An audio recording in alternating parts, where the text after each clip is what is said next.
Peru investigates the possible torture of two transgender activists in Bali.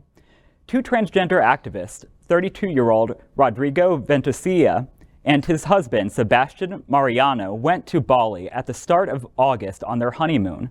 Upon arrival on August 6th, both of them were detained at the island's airport for allegedly possessing marijuana.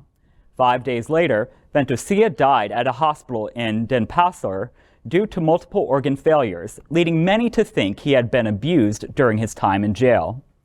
Earlier this week, the Peruvian ambassador for Indonesia, Luis Tsuboyama, sent a statement to the Jakarta Post saying that the embassy in Peru in Indonesia and the consular section have been in contact with Indonesian authorities, including the Indonesian Foreign Ministry, to discuss the case. It's a stark reminder that transgender people face are victims of crimes of violence, both domestically and abroad, at a much higher percentage than cisgender folks. And it also, this is a fear, as a cisgender person, is a fear that I also have when I travel abroad. I always make sure that I do everything I can to try and educate myself about the culture, the laws, the views towards LGBTQ people when we travel abroad. And I think that's just a horrible thing that we have to face.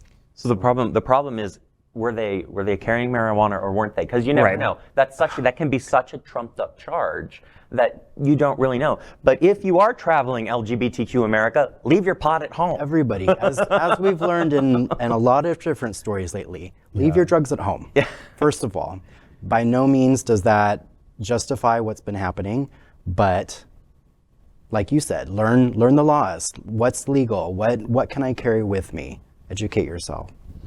Yeah, I agree with Ryan too. I think that a lot of people don't do their homework before they travel, and knowing the different laws and risks that are associated for LGBTQ people, and in many places. This is not this is a very big world, and there's a lot of different even places that are quote unquote accepting of LGBTQ people that still have a lot of unsafe and yes. The trans community, of course, as always, faces the toughest challenge. But also, kudos to Peru for following through on this.